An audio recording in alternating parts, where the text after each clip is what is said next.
చూస్ country delight, live better. ఇప్పుడే country delight app ని download చేసుకోండి. నమస్తే, నేను Keshav. Welcome to Suman TV. OG ఈ సినిమా రిలీజ్కి ముందే రికార్డుల పరంపరని స్టార్ట్ చేసింది. ప్రీ రిలీజ్ ఈవెంట్ ఓవరాల్గా ప్రపంచవ్యాప్తంగా అదరగొట్టే రేటింగ్ తెచ్చుకుంది. మరోవైపు టికెట్లకి సంబంధించి ఎక్కడికక్కడ ఆసక్తి పెరుగుతోంది. పవన్ కళ్యాణ్ అభిమానులు టికెట్లను వేలం రూపంలో కూడా విక్రయిస్తున్నటువంటి పరిస్థితి. ఏంటి ఈ ఓజీ ట్రెండ్ ఒకసారి విశ్లేషించే ప్రయత్నం చేద్దాం. మనతో పాటు జనసేన పార్టీ నేత, అలానే తెలంగాణ శేరిలింగంపల్లి నియోజకవర్గ ఇన్ఛార్జి డాక్టర్ మాధవరెడ్డి గారు ఉన్నారు. మాధవరెడ్డి గారు నమస్తే. పవన్ కళ్యాణ్ గారిని ఇప్పటివరకు సినిమాల గురించి చాలా తగ్గిద్దాం అంటూ వచ్చారు. బట్ సినిమాలోనే ఇప్పుడు మళ్ళీ విపరీతమైన పీక్ స్టేజ్కి వెళ్తున్నట్టు కనిపిస్తుంది. హైదరాబాద్లో ప్రీ రిలీజ్ ఈవెంట్ భారీ వర్షం వచ్చినా అడ్డుకోలేకపోయింది. ఇంకో వైపు నుంచి ఈ ఈవెంట్ సినిమాకి సంబంధించిన అప్డేట్స్ ప్రతి దానిలో ఏదో ఒక రికార్డ్ అంటారు. ఏంటి రికార్డులు?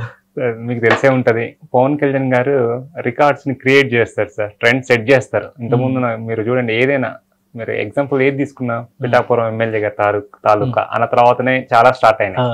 అట్లా ఏదైనా ఒక ట్రెండ్ ని క్రియేట్ చేస్తారు సార్. అభిమానులు అలా ఉన్నారు. నిన్న మీరు వర్షంలో చూస్తే దాదాపు 1000 మంది వర్షం పడుతున్నా కూడా సార్ యొక్క స్పీచ్ కోసం, సార్ ఏం చెప్తారో ఆ మెసేజ్ కోసం, ఆయనను చూడడం కోసం వెయిట్ చేసేది సార్. ఎందుకంటే నాకు తెలిసినంత వరకు వర్షం పడుతుందంటే దేవుని దర్శనం పోతాం సార్, వర్షం పడుతుందంటే పక్కకి జరుగుతాం, వర్షం తగ్గాక దర్శనం చేసుకున్నాం. ఇక్కడ అలాగే సార్, దేవుడి కన్నా ఎక్కువగా అవమానించే వ్యక్తులు 2 తెలుగు రాష్ట్రాలని కాకుండా మొత్తం భారతదేశంలో ఉన్నారు సార్. కానీ అంటే ఈ సినిమా ఈవెంట్ ఫస్ట్ ఏమో యూసఫ్గూడ దగ్గర గ్రౌండ్స్ లో చేస్తారన్నారు. సడన్ గా ఎల్బీ స్టేడియంకి వెళ్ళింది. ఎల్బీ స్టేడియంకి లాస్ట్ మినిట్లో పర్మిషన్స్ వచ్చినాయి. అంత క్రౌడ్ ఎల్బీ స్టేడియంలో జనరల్గా ఈ మధ్య కాలంలో జరుగుతున్న ఈవెంట్స్లో ఇంత క్రౌడ్ ఎవరు చూడలేదు. సో ఏంటి రీజన్ ఏంటి ఎల్బీ స్టేడియంలో పెట్టాలి అనే ఆలోచన కానీ, పవన్ కళ్యాణ్ ఎంట్రీ కానీ మొత్తం అంతా సినిమాటిక్గా జరిగినట్టు ఉంది. ఆయన గెటప్ కూడా స్పెషల్గా. యాక్చువల్గా ఏంటంటే సార్, యూసఫ్గూడతో పెట్టుకుంటే క్రౌడ్ ఎక్కువ వస్తే ఇబ్బంది అవుద్ది. ఆ క్రౌడ్ ని కంట్రోల్ చేయాలంటే ఎల్బీ స్టేడియమే. ఎందుకంటే పర్మిషన్స్ వైజ్ కదా, పార్కింగ్ వైజ్ ఎలా చూసుకున్నా కూడా యూసఫ్గూడ అయితే మనకు ఎల్బీ స్టేడియం అయితే బాగుంటుంది అని చెప్పి యూసఫ్గూడకు మార్చడం జరిగింది సార్. ఆ గెటప్ అంటే ఏంటంటే సార్ యొక్క పాత్ర ఏ విధంగా ఉంది మూవీలో, ఆ గెటప్ లో వచ్చారు సార్. ఎందుకంటే సార్ ఎప్పుడు కూడా మీరు చూస్తూనే ఉన్నాం సార్, ఎప్పుడు కూడా ఈవెంట్లకు చాలా తక్కువ వస్తారు సార్. ఈ మధ్య కాలంలో ఈవెంట్లకు వచ్చినా కూడా డ్రెస్సింగ్ అనేది నార్మల్ డ్రెస్సింగ్స్ లో వస్తుంది. కానీ ఈసారి ఏంటంటే ఆ పాత్రలో ఎలా ఉంది, అలా ఆ యొక్క డైరెక్టర్ రిక్వెస్ట్ తోని రావడం జరిగింది. చాలా మారిపోయినట్టు అనిపిస్తుంది పవన్ కళ్యాణ్ గారు. మామూలుగా అయితే సినిమాల మీద, ప్రమోషన్స్ మీద అంత ఇంట్రెస్ట్ చూపించేవాళ్ళు కాదు. బట్ హరిహర వీరమల్లు సరే, అది చాలా కష్టాల తర్వాత వచ్చిన సినిమా అనుకుంటే, ఇప్పుడు ఓజీ ఆ కత్తి పట్టుకొని స్టేజ్ పైకి వచ్చిన విధానం కానీ, ఆయన చెప్పిన మాటలు కానీ, స్పీచ్ కానీ, ఏంటి మీ అనాలిసిస్ ఏంటి? స్పీచ్ సినిమా దీనికంటే కూడా ఒక పొలిటికల్ టచ్ తో వెళ్ళినట్టు కనిపించింది. అలా అయింది సార్. జనరల్ గా మీకు తెలిసి సార్ చాలా సందర్భాల్లో చెప్తుంటారు సార్, నాకు సినిమాలు ఇష్టం లేదు, కాకపోతే మీకోసం తీస్తున్నా, నేను అభిమానుల కోసం తీస్తున్నాను సార్. ఎందుకంటే అభిమానుల కోసం చేంజ్ కాకపోతే వాళ్ళ ఎక్స్పెక్టేషన్స్ కి రీచ్ అవ్వాలి సార్. సార్కి నచ్చినా నచ్చకపోయినా అభిమానులకు నచ్చేలాగా ఉండాలి. అభిమానుల్ని సంతోషపరచడంలోనే సార్ ఇవన్నీ చేస్తున్నారు సార్. సో ఆ డ్రెస్సింగ్ కానీ, ఆ స్టైల్ కానీ, యూజ్ చేసే అన్ని ప్రతిదీ కూడా అభిమానుల రిక్వెస్ట్ కోసము డైరెక్టర్ గైడెన్స్ లో చేయడం జరుగుతుంది సార్. మీరు చూస్తే నిన్న కూడా చూస్తే పొలిటికల్ గా అన్నారు సార్. పొలిటికల్ గా రన్ అవ్వాలి, ఓ పార్టీని నడిపియాలి, క్యాడర్ మెయింటైన్ చేయాలి, ఇవన్నీ చేయాలి అంటే కంపల్సరీ ఫైనాన్షియల్ గా కావాలి సార్. ఫైనాన్షియల్ ఎక్కడి నుంచి వస్తుంది? మూవీస్ నుంచి వస్తుంది సార్. అందుకోసమే మూవీస్ మీద కాన్సన్ట్రేషన్ చేస్తున్నారు సార్. ప్రొఫెషన్ అది. So compulsory source of income అది ఒకటే సార్ సార్కి. సో ఖచ్చితంగా మూవీస్ చేయాల్సిందే. ఆ మూవీస్ వచ్చే ఇన్కమ్ తోనే సినిమాలకి దూరం అయిపోతున్నారని చెప్పారు ఒకప్పుడు. ఇప్పుడేమో పదవి దగ్గరకు వచ్చేసింది. పదవిలో ఉండి మళ్ళీ సినిమాలు చేయడం అంటే ఆసక్తికరంగా ఉంది. అంటే సార్ ఎలా చేస్తున్నారు, మొత్తం డిపార్ట్మెంట్ వదిలేసి ఆ శాఖలను పట్టించుకోకుండా ఉండి ఆ విధంగా చేయట్లేదు సార్. డైలీ 1 గంట 2 గంటలు, అది కూడా నెలలో 2-3 రోజులు, వారం రోజులు తక్కువ టైం ఇస్తూ ఎక్కువ వర్క్ చేస్తున్నారు సార్. ఎందుకంటే సోర్స్ ఆఫ్ ఇన్కమ్ అది ఉన్నప్పుడు దాన్ని పక్క పెట్టడం కష్టం సార్. ఎందుకంటే మీరు చూసారు, కౌలు రైతులకు వాళ్ళందరికీ 100 కోట్లు ఇచ్చారు సార్. అవన్నీ ఎక్కడి నుంచి వచ్చాయి అంటే సినిమా ద్వారా వచ్చినాయి సార్. రేపు ఫ్యూచర్ లో కూడా హెల్ప్ చేయాలి. మీరు చూసారు సార్, అధికారంలోకి వచ్చాక ఎవరు కూడా సొంత డబ్బులు తీయరు. కానీ మీరు చూసి చాలా సందర్భాలలో తన సార్ యొక్క సొంత డబ్బులను తీసి ప్రజలకు ఇస్తున్నారు సార్. ప్రజలకే కాదు, చాలా సందర్భాల్లో హెల్ప్ చేస్తున్నారు. అవన్నీ ఎక్కడి నుంచి అంటే సినిమాలు సార్. కంపల్సరీ సినిమాలు చేస్తేనే ఇన్కమ్ అనేది. మళ్ళీ ఇంకోసారి ఆయన సినిమా కెరీర్ మీద ఫోకస్ పెట్టారు అనుకోవాల్సి ఉంటుందా ఇప్పుడు దీని తర్వాత?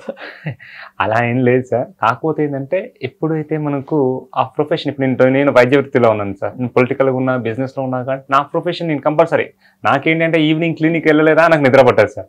సో అలాంటి మన ప్రొఫెషన్ వదులుకోవద్దు అనేది నా ఇంటెన్షన్ సార్. ఎవరైనా ఏ ఫీల్డ్లో ఉన్నా కూడా, ఏ స్టేజ్కి పోయినా వచ్చిన కింది నుంచి వచ్చిన స్టేజ్ని ఎక్కడైతే మొదలు పెట్టామో ఆ మొదటి ఈ ప్రొఫెషన్ వదిలేయొద్దు అన్నది ఇంటెన్షన్ సార్. ఓకే, కానీ ఇప్పుడు పవన్ కళ్యాణ్ గారి సినిమా ప్రీ రిలీజ్ ఈవెంట్కి సంబంధించి రికార్డులు అంటున్నారు.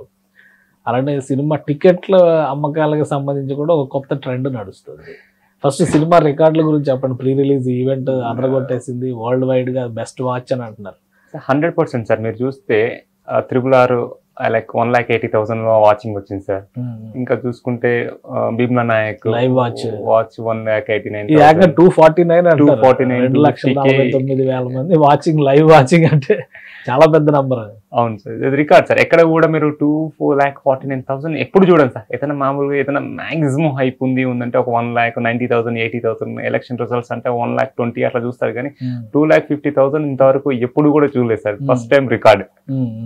సో ఈ పవన్ కళ్యాణ్ గారి మానియా మరొకసారి జనాలను తాగుతుందా, లేదా ఓజీ మీద ఉన్న అటెన్షన్? ఎందుకంటే ఆయన ఎక్కడికి వెళ్ళినా ఓజీ అంటూ ఉంటారు. అలా ఏం లేదు సార్. అదే సార్కి ఉన్న ఒకటి ఈ బ్రాండ్ సార్, అది సార్ మీద ఉన్న అభిమానము, ఆయన ఒక మంచితనము, మానవత్వము.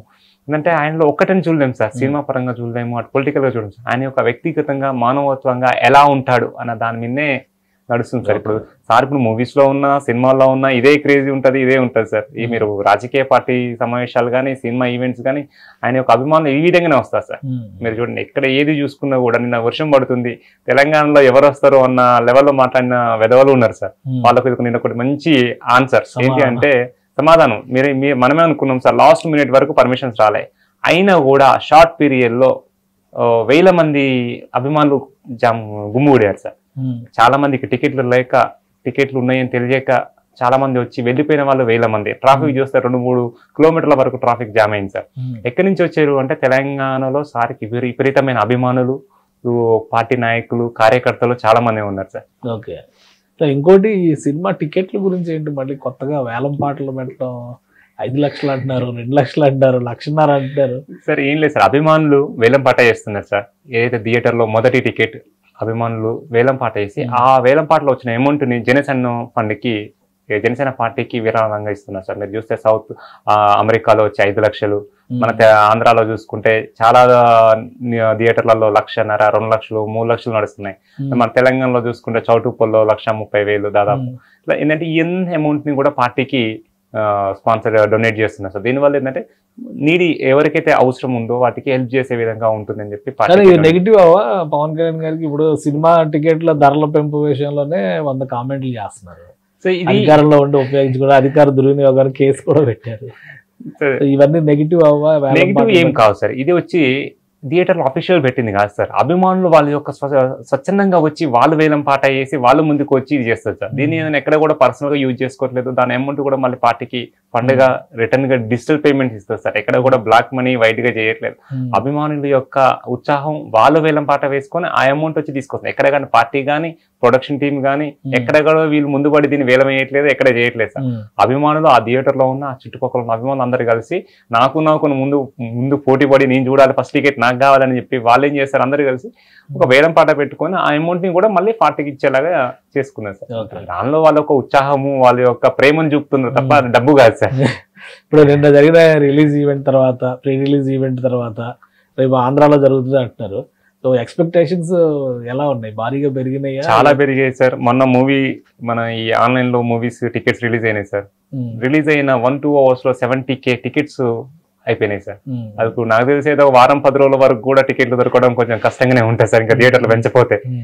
సో అయితే అన్ని తెలుగు రికార్డులని బ్రేక్ చేస్తారు సార్ ఓజీ. అంటే ఇప్పుడు ఆ సినిమాలో కాంబినేషన్ కూడా పాన్ ఇండియా టైప్ మొత్తం అంతా సెట్ చేసాం అని చెప్పని అన్నారు. ప్రమోషన్స్ మాత్రం తెలుగు స్టేట్స్ లోనే ఉన్నాయి. ఏంటి ఇది ఫుల్ ఫ్లెడ్జ్డ్ పాన్ ఇండియా మూవీనా తెలుగు సినిమా? లేదు సార్, ఇది ఆయనకు ప్రమోషన్సే అవసరం లేదు సార్. కళ్యాణ్ గారి మూవీ అంటే ప్రమోషన్స్ అవసరం. మీరు చూస్తుంటారు చిన్న చిన్న హీరోలు కళ్యాణ్ గారిని తీసుకుని వెళ్ళి ప్రమోషన్ చేయించుకుంటారు సార్. ఆ స్థాయి కళ్యాణ్ గారు ఇస్తా. ఏ చిన్న మూవీ, చిన్న మాట మాట్లాడినా కూడా పాన్ ఇండియా లెవెల్, ప్రపంచ స్థాయి మాట్లాడే వ్యక్తి కళ్యాణ్ గారు సార్. అది ఖచ్చితంగా పాన్ ఇండియానే కాదు సార్, మొత్తం ప్రపంచం మొత్తం స్థాయి మూవీ సార్ ఇది. ఓకే, మీరు ఏపీలో ఎలా ఉండొచ్చు మరి దీని నెక్స్ట్ స్టెప్ ఏపీలోనే కదా ప్రీ రిలీజ్ ఈవెంట్ కి సంబంధించి అవును సార్. ఏంటి మీ అంచనా ఏంటి? ట్రైలర్ ఏదో కొంచెం లేట్ అయింది, అది మళ్ళీ చేద్దామని ఏదో అన్నారు.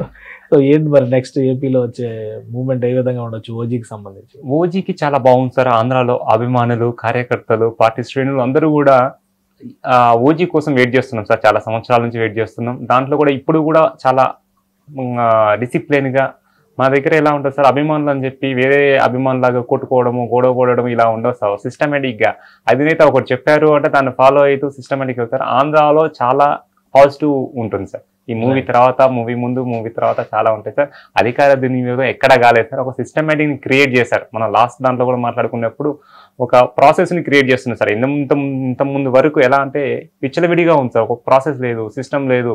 మీకు అధికారం ఉంటే మీకు అలాగా, నాకు అధికారం లేకపోతే నాకు అలాగా ఉంది. అలా కాదు, ఒక సిస్టమేటిక్ క్రియేట్ చేయాలని చెప్పి సంబంధిత మంత్రి గారు, మన అధినేత పవన్ కళ్యాణ్ గారు కూడా మొత్తం కూడా సిస్టమేటిక్ ని తీసుకొస్తున్నారు sir. Okay okay, right. Thank you Madhava Reddy గారు విశ్లేషణ అందించినందుకు. ఇది ఓజీ సినిమా ప్రీ రిలీజ్ ఈవెంట్ హైదరాబాద్ లో అదరగొట్టింది. ఇక ఆంధ్రాలో త్వరలోనే క్లారిటీ వస్తుందని చెప్పని మాధవరెడ్డి గారు చెప్తున్నారు. ఇక సినిమాకి సంబంధించి విపరీతమైన మాన్యా జనరేట్ అయింది. వరల్డ్ వైడ్ గా సినిమా టికెట్లకు అయిన వేలంపాటు పైన వస్తున్నటువంటి అమౌంట్ ని పార్టీ అవసరాల కోసం ఇవ్వాలని చెప్పని అభిమానులు తమ ప్రేమను చాటుకునేందుకు వేలంపాటలు వేస్తున్నారు. కాబట్టి ఇందులో అధికార దుర్వినియోగం లేదా మరొక విధమైనటువంటి వ్యవహారం లేదని మాధవరెడ్డి గారు విశ్లేషిస్తారు. ఇది special discussion. Keep watching. Suman టీవీలో మీ పర్సనల్ అండ్ బిజినెస్ ప్రమోషన్స్ కోసం కింది నెంబర్కి కాంటాక్ట్ చేయండి.